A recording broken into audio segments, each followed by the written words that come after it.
Alright, finally, after like a few, I think it's like been like at least like an hour and a half of just straight on casting. Don't lose fag or you ban. I think that's was the person from the last game. Yeah. So IU was like to MVP. We're gonna see spawning in our top right. We're gonna have our Lightning support competing for Team Ace.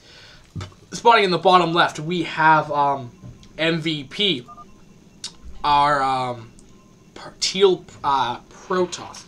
So apparently they're asking what rank each other are, and I hate this replay already because I haven't seen it yet. But the only reason why I say that is because it's Fighting Spirit. Oh, also, Lightning, our Terran, is going to be averaging 119 and maxing at 171 versus our Protoss, who's going to be MVP, or wOk's MVP. And can you play D players and win? Maybe. He's going to be averaging 150, maxing at 291, actually. So, like I was saying earlier, Lightning has won and lost one, but he lost in a TVP. This is going to be another TVP. So, Lightning might be at a disadvantage here just because of that. Also, his APM is pretty... I mean, by 40 clicks, that can kind of make or break a certain, like, game-breaking, you know, situation that happens. So, I definitely give the position, how do you say, I'm trying to think, like, the superiation, the advantage. I'm trying to think of the word. I can't think of the damn word. Advantage. Hold on, I need to ask someone. Alright, after, like, talking with my dad, the effing word is favored. MVP is probably favored to win this. That's all I'm saying. That's what I meant to say. So, Fighting Spirit, if you don't know, you're completely nub to Brood War. Like I said, like my bajillion other 1,000 games on Fighting Spirit. Your main is ginormous, and then your natural's like on the low round, and then your third is pretty much easy to secure. What you need to know is a lot of Terrans will often 3-base on this map, and wait for a and TVP at least on even against Zerg too sometimes. What they'll do is that's interesting. No, oh, Cybercore's going down. I was like, where is the Cybercore coming out of the Protoss? You'll often see they'll put tanks here and then to take their third up here. Depending on the spawns on this map, they'll probably be, everyone will be taking their third on here. And all they have to do, they don't have to worry about this ramp because they have this place walled up by a whole bunch of tanks. And then they just wall this up with supply depots, tanks in the back, and it's kind of hard to break through.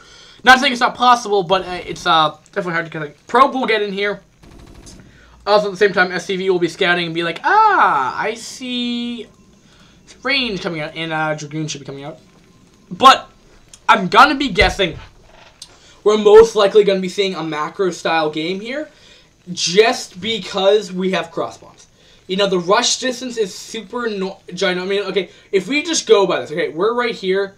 Okay, do.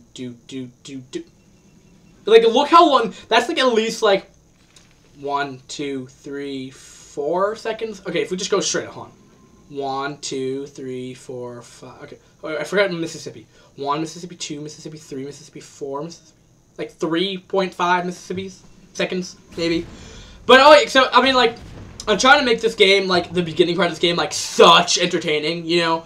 But I'm fresh out of material. Well, actually, before this game really gets underway, oh, Protoss will be fast expanding though. Interesting. Not going to apply any kind of a pressure, but you know the reason for that is it's like, what's the point in even trying to apply pressure here when it's cross-spawn? Like, I mean, like, by the time you get there, the tank's gonna be done. What are you supposed to... You poke at a Marine, and then what? Like, okay, whatever. But being a little cautious with the command center, doesn't want to be too risky. I mean, that depends on judgment call again. That doesn't really matter. But we'll be seeing that Protoss is not going to be double expanding. Sometimes you'll see that out of Protoss. Rarely, but you'll see it sometimes. And potentially putting down a cannon. Will that be a forge? No, it looks like he's just going to go for a 2-gate. No, but it looks like he'll be pushing out 2 Dragoons instead of just 1. He just wants to be a little more cautious, you know. Not bad at all. But he'll just be like, okay, well, the tank's already there, so I can't really do anything. And he'll obviously down the ramp. And, you know, this push is not going to do anything. All this does all this does is it just confirms. I mean, theoretically thinking he shouldn't have lost any kind of health there, but only maybe a shield or two. But what this confirms is I think he might have saw the CC up there, but on the second thing, it confirms that he's going back. He wouldn't go. You'd see a lot more bio if he was going bio, and you wouldn't be seeing that kind of wall off if he was going anything else, you know, besides what he's going. So as long as you kind of know what that he's doing, it's standard to go. I mean, unless you're going a fake out build, which you rarely see, and that's what you'll see some pro players do, but most of the time you won't see that. So right now, Lightning's like, okay. I mean, when MVP is like, okay, so I'm gonna know he's going back. So what do I do in response to that? He's gonna be taking an expand right now, or looks like he is. But it might be a little bit before he puts that down. But I wouldn't be surprised for him to put down I wouldn't be surprised for him to put one. It looks like he's saving up the minerals right now for it. But you know, that's what he has to do. Like, he's like, okay, well, great. He's going mech. What do? I'm gonna go put down another command center. I mean, Nexus. Why do I always say that? But so now he's gonna get the map control. He's gonna be 3-basing. He's gonna know the timing of his third, because this is the logical third. That's why he put a pylon down there. And, you know, realistically speaking, maybe putting down 100 mineral pylon might be the best thing. Maybe just put a zealot there. Just know the timing of that, because this is only gonna delay it for a couple, maybe 30 seconds. So it's not gonna be a huge deal. Unlike a Zerg fast expanding in early game when every second counts. I mean, when it's like 10 or 11 minutes in the game, 10, 11, 12 minutes in the game, you're not really gonna. 30 seconds is a good amount of time in StarCraft, but, you know, it's not like she could have spent that on another unit or etc. You know, but I mean that's just a little thing. It looks like he will be wanting to expand there, but he will be seeing this, and it looks like that pylon actually might be somewhat effective because now he has to bring units over and, you know, deal with it. But again, that's kind of preference, and it depends on what caster you put it in. The only reason why I say that's because one of the co-casters have done, they say, well, that doesn't really matter. I mean, to me, I'd always do this. But, I mean, again, I'm more of a nub, so that might be more of a newbie way to do it. Or, I guess it might be just preference at this point in time. I mean, to be completely honest. But, I mean, again, it's really up to you, but it's just a small little thing, and I'm making it a much bigger deal than it needs to be, but hey, whatever. So Terran's like normal. He's getting his normal factories down.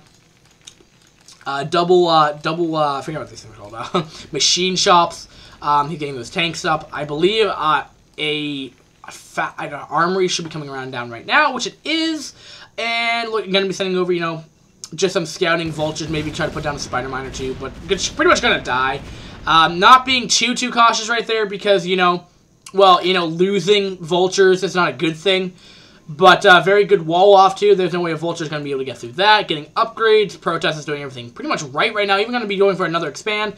Exactly what he's been doing, and he actually did deny this actually for this long, which is very surprising. And this is what Protest wants to be doing right now, because now, the basic rule of thumb, when you're in a TVP, you want to have one more base than Terran. So, when you're going to be putting, I don't know why I put down 2 cannons beforehand, but whatever. When he's able to put down this command, which he's going to be doing right now, now he's going to be on 4 base compared to the 2 base of the Terran. So now he's not going to nearly be able to produce as much. He's behind. You're getting that much more minerals to build up your more gateways. You're going to have a bigger army. 79 supply to 68. I mean, that's just showing right there. And he could even produce like another like 8 zealots if he wanted to right now. His gateway count's a little low. Just finishing up his 4th and putting down a little late Templar archives, but that's to be given. Oh, it looks like a Terran's gonna be engaging here. Well, it looks like he'll be able to just finally clean up this little third base contained, quote unquote, if you want to call it that. But yeah, it looks like this pylon will finally fall. But it looks like he might be pushing out to apply some aggression here. But like I was saying earlier, you know, that's what he wants to be in. He wants to be in the situation he's going to be able to produce more. I like to see more upgrades coming from the Protoss. Just entirely, but that's just more. But he wants to get those gateway count up. Will those connect? It actually won't. And I think he might even just be able to break through this, as there's only 2 tank. The third one's going to be, that might be different. But he's going to try to run up this ramp anyway. Sometimes this may or break a game here, but is it going to be punching up here? Well, 2 Dragoons go down. 3rd Dragoon goes down, getting SCVs in the action here. We'll be able to snipe off a tank. 2 tanks do go down. 4th Dragoon or 5th Dragoon going down. I forget which one. And we'll be able to get the last tank there. I don't think he will. 6th or 7th Dragoon going down, and it looks like the 8th Dragoon will fall, or 7th Dragoon. Oh, it looks like it can go down to SCV kills here, and even going to deny the expandy again, which is so... I mean, this is what Protoss needs to start doing in Brood War. When, like, oh, you're going to go 3 base? Like, well, screw that. I'm going to go deny this anyway. Now, I mean, again, keep in mind, D rank is there's gonna be looks like they're gonna be engaging here with a couple of SCVs and etc. Tanks are gonna be in the back, which this she wants to probably just push back right here. Oh, but he's getting stuck between the SCVs, and finally the one will lose a Dragoon there. Pretty good micro by what's his name? MVP. I mean not MVP. Lightning for the trap that Dragoon there. We'll be getting an observer down, and we'll trying to figure out when that base did. Now did he kill off the? No, he didn't. It's on fire though. Oh, it looks like he's gonna try to engage again, and the benefit to this is now he's mining off of 3 bases. His 4th should be operational, but I'll keep that in mind. But it looks like he's gonna try to engage here, but there is quite a few stuff, but it's just gonna run in here anyway and be like, you know what, dude, I suck this, suck my dick. Oh, I'm gonna go kill you. I'm gonna kill this base off, and oh, that's gonna. I don't think he wants to run that far. It might just lose these zealots, which is not gonna be a good idea. It looks like he's gonna be pushing. Oh no, it looks like yeah, there we go. Push it back, and him like I could just imagine him like, yo, dude, I'm just gonna pwn your ass, dude. Not pwn. But like smack talking in his head, like, yeah, dude, I just denied your second. You're 3rd for so long. Realistically speaking, in the ideal situation right now. This is D rank, so you're not gonna have super high level play. So Terra might have made better decisions, better timings to try to get this 3rd up operational. But I'm not saying Lightning's MVP is not a bad player by any means. He knows what to do. He's exploited that, and he's doing very, very well. So with that, I think MVP could work on getting his 4th up a little bit more faster. But I don't think there's really much to complain here because MVP is playing so well this game. He still doesn't even have this base. Ugh. Excuse me. You're probably like, what the hell was that noise? That was me burping because I have 4th. I've gone through. This can is actually about halfway done now. So otherwise, maybe he could take another expand now. He does have the map control. He wants 139 supply to 76, so nearly doubling the Terran here. And it's really kind of like punishing him, I mean, for going that, because now he's found the optimal time. This timing push is so good, because he's found the... and the funny thing is, it's cross positions too, and you don't normally expect this from a Protoss to do this super aggression. I mean, it's not super early on, it's more like mid-game now, but it's still early-ish pressure, and it's really helped him out because he's now been able to sustain 4 bases. We're being pretty much untouched this time, and that's the thing what you do with Protoss. You be super aggressive with your units. That's what you have to do. I mean, or else you're going to sit back and let Terran get 200. I don't think so, but drop will be happening, which is what the Terran needs to be doing right now. Terran, what he could also be doing, I think getting Spider Mine control over the map would really help him. I know I've seen TVPs. It tends to be when Terran's ahead, but when they can get these really good, Spider Mines going off, and the Protoss is like, just like move commands or attack command, and they just run into that big Spider Mine. A drop will be commencing though. 1, 2, 3, 4. 4 probes will go to 5, 6 probes. And it looks like the probe will do that emergency evacuate there. And it looks like he's been trying to go on the main here. Will he have units in time? Arbiters. But this will also give him a good, read on what his opponent's doing as well. If that really matters. But another engagement is happening over here while this drop is commencing over here. I think he should be okay here. +1 upgrades, +1. Equal upgrades going on. Not really utilizing attacking the mineral line here, which I'm surprised by, but it doesn't matter. It looks like he's sending his whole main army in here to just try to finish up this tech. But that is 4 tanks there, and they are +1, and they do have quite a bit of damage. And those shock cannons are going to do a lot of damage. But it looks like Protoss is like, I don't care. I'm going to go kill you off anyway, because it's 160 supply to like 175. So, but And Vulture was cleaned up. I don't know how much harass he did, because I believe he transferred those probes, but that might have been some substantial damage. But back on his 3 mining bases right now. It looks like he's going to be engaging up here, running into a siege line. Maybe not the best idea here, because that is a lot of siege tanks, but it looks like he's going to get it with the Zealots anyway, going a huge amount of damage right there as well. And going to run in here, but I think he just kind of fought all his units away. He's 139 after losing all of that? This is like the game when I saw a game, it was a TVP on this map, and he took the Protoss in the same spawn, or actually it was these spawns, bottom right and top left, but he took Protoss was in top left, and he was like, I'm going to take this space, this space, this space, this space, this space, this space, this space, and that space. He took all other 9 expands, and it's like, oh yeah, I have 50 gateway, or 38 gateways if I remember correctly, and he was just like, oh, I'm just going to throw 200 armies at you anyway, and I have 3-3, so, there's a red dot here, but I don't, no, it looks like he's gone. In this situation, though, again, it just seems to be lower, it just seems general in Brood War for Protoss. Protoss doesn't like to get upgrades. I mean, super early on, and I think it would play such a big impact. I mean, maybe game number 5, maybe it was, but I'm a strong believer that upgrades do a huge advantage for stuff. But sometimes you just neglect it because you're like, well, great, now I gotta go. I have to focus on expanding. I gotta make sure I don't get supply blocked. He's maxed already. I gotta make sure I don't get supply blocked. I don't want to get I want to make sure my macro is good. I want to make sure I'm taking expands. What? You have a lot of stuff when you're playing StarCraft. You have a lot of stuff. You want to be mini-map awareness. You want to be able to micro your units. I mean, there's a whole bunch of other factors. But he's going to be engaging here. We'll be able to get a baller stasis field off. It doesn't look like he will. Or will he? No, apparently they're just there to just do 10 damage against anything they want to. Maybe Storm going off as well. You know, I think this is going to be game. There's nothing he can really do at this point. Storming mineral line, but SCVs are going in the action. All going to get obliterated by +2 Dragoons here. Is he getting +3? A drop is commencing over here, though. I'm not sure if he did any kind of... I think he got all those probe kills there, but I don't think it even matters at this point in time. There's High Templar, there's Dragoons, there's Arbiters. There's pretty much everything in the main base right now, and he doesn't have anything. It's 42 supply to 157. And I think it got shut down, I think, and I probably should keep that on. But finally be able to take up his 3rd, and I mean, we're just waiting for a GG. I mean, like, at this point, like, what can he do?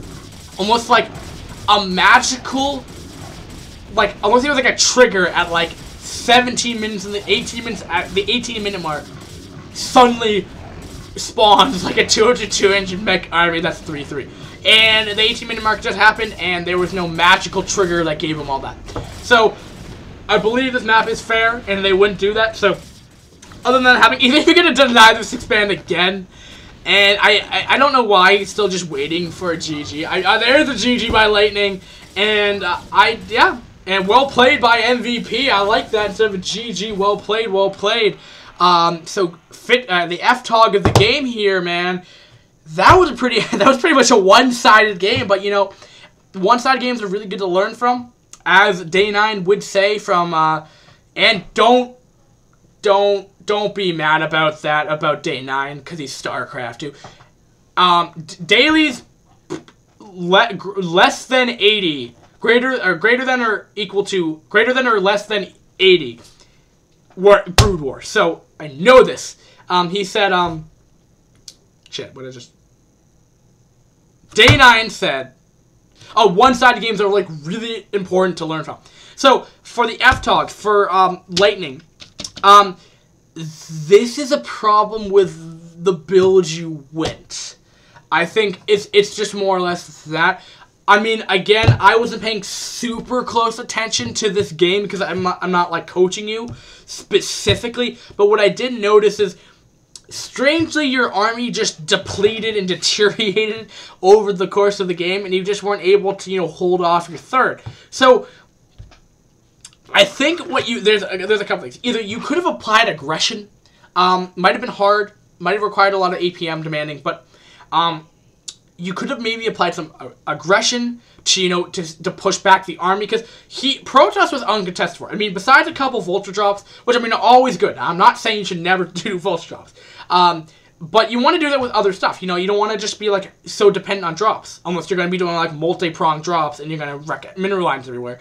I don't think you have that APM demand, and that's like people with like 4-inch plus APM that are averaging. Okay, I'm not expecting it to be that good. And so, Lightning lost. So, actually, before I talk about that anyway, so Maknaes actually won this series 4-2. So, pretty good comeback for, at least Ace did make a comeback in 4 and 5. And I mean, maybe this game was still one-sided, but I think it was still well played by, Lightning, and MVP played so well. I wonder if he's actually D-rank. I'm just wondering. But, beside the point, his APM looks like a D-rank player, but beside the point. So, Lightning, I think what you could have done is you could have do your drops, but do it with some more aggression. Now, I know, but this is the problem with your build that you went. So, you're going in an immobile thing. You want to play on the defensive. You want to be in better scenarios where you don't lose your tanks. That's what's killer. That's what the Protoss wants to achieve. That's what you don't want to... I mean, it's hard. It's not going to say it's easy. You want to make sure your tank numbers always stay high. You don't want to lose many tanks. Try to avoid losing any tanks, or as minimal tanks, or try to lose. I'm trying to say it right. Try to lose the minimal amount of tanks in a battle. That's what I'm trying to say. Or lose none. Try your best, because your tanks are going to do the amount of DPS you need. Do the vultures to put up spider mines, and the Protoss has a really hard time, because now they're running the spider mines. Now they don't have zealots, because they just all blew up to spider mines, and then you're like, oh cool, now I can just shock cannon everything to death. That's kind of like the regular generic TVP. So you can do that. Again, like I was saying in game 5, if you're watching this, if you watched that, you could try to go another build. I'm not saying, all I'm saying is that I'm not bashing on Brood War, because I mean, obviously I'm the most enthusiastic caster I think of anyone for Brood War, at least, that's still remaining, that still exists. So, not saying I don't find Brood War entertaining as fun, but as hell, but I think what happens is that Brood War has been there for 13 years, right? So you're gonna have strategies that are gonna be the most generic thing out there. You're not gonna see versus StarCraft 2. I'm just saying, or any new modern, you know, RTS. The game changes. The meta game changes. What normally happens in the game changes over time. If you watch a pro tournament from 2001 of Brood War and a pro match of a Brood War in 2012, you're gonna see a lot of different stuff. Okay. Right now, we're in the point of TVP, and I'm not sure if it's ever gonna change because it tends to work out like this. Protoss, or I mean, unless you're crazy and awesome, and you feel comfortable going for like unorthodox strategies, most Terrans are gonna be, and especially on Fighting Spirit, since it's like the most played map of all time, you're gonna be seeing a lot of 3-basing Terrans. Okay, they don't do a lot more than that. I mean, yeah, there are like different things that you can go, like different like tweaks and stuff, but I mean, it's not that drastic. You're still 3-basing, going for a 200 mech army, maybe possible 3-3 before you push out, and then pushing out and then trying to wreck the army. Now again, what you have to do to get to that point is hard, especially when you're playing against a good player like MVP for example. But I think MVP is like realize like, okay, I know it's Fighting Spirit, I know it's cross spawns, I know he's gonna do this, so I'm gonna go the complete counter to this. I mean, that's what it's turned to. Like, sometimes you don't even need to, like, scout at all, because it's just so standard. So sometimes maybe you want to trick your opponent, maybe. That's an option. Not saying that's something you could do, but it's just an option that you could possibly do. Now, again, I might get a lot of crap from people for saying this, but I'm just saying that's what Brood War tends to be right now. A lot of games, a lot of tournaments I'm seeing, a lot of replay of the weeks I'm seeing are a lot of this kind of generic stuff. I could say the same thing for ZVP, TVT, or not. I shouldn't do mirror matchups because I don't have enough experience with them. But you know, TVP, TVZ, you know, like PVT, PVZ, you know, like all the matchups, they tend to be very similar in the end. That you get the same unit composition and how you get there tends to be the same way originally. Now, people are going to argue that you can't do that. Now, again, that will separate a strong player from a weak player. A weak player will just be like, okay, I'm going to go build a build that's just specifically for this build to counteract Fighting Spirit cross bonds for this. And that's all I'm going to do every single game. Because I'm only going to play on Fighting Spirit. Now, that's a weak player. A good player will be like, okay, I'm going to scout. Now I know how to counter it. That's what I'm going to do. I think he just knows the timings for this very well. And I think that's what kind of happened. But again, I think putting that aggression on, doing something a little out of the ordinary might throw him off. Could be something you could do. If you're going to go the same generic strategy, again, I don't know the build out too well. But I definitely say don't lose your tanks. That's the one thing you should. If you completely skip to the end and you still hear me talking, keep your tanks. Keep your tank numbers. That's what you want to do. Or continue to harass. Because I mean, if we're looking at the end of the game right here, I mean, obviously he has complete map control now, and you don't have anything. So what his build order like essentially was. So he went range into okay, so he went he did range into natural fast expand into 2 Dragoon pressure that didn't do anything, and then he went back, and then he took a third, which was pretty much uncontested for it because he got the wall up and you saw it, but you didn't do anything about it. Then he took his own fourth, and then he just started taking more expands, but he was left uncontested for it, and you know that's what happens when you let the protest macro you kind of thing. Now again, there's argument about how he achieved that, but because again, I didn't analyze this like replay like nitty gritty, but I'm just like generalizing most of the stuff. If this helps you, maybe it does, but the gig game nevertheless was really fun. So like I was saying, StaR Maknaes did win this series. I think I have like UED versus something for like next thing. I could be wrong. I have to go to the check. It's another like 7-game cast or something like that. Something ridiculous. And I've been casting since 3 o'clock, and it's 8. So I mean, it takes a while to cast stuff because you need to take breaks and you know and blah blah blah blah blah. But anyway, I've been ranting for way too long for an 18-minute and 24-second video. That should have been. So I'm gonna go. So end result. And Lightning, keep your tank numbers. Do more harassing. Be more aggressive. Don't lose your tanks. Do more harassment. Or don't use a standard or drift off from a generic strategy. But that generic strategy I can always say for every single Brood War game. All right, peace, guys. I need to figure out what the heck I'm going to be doing next. All right, peace, guys. Have fun.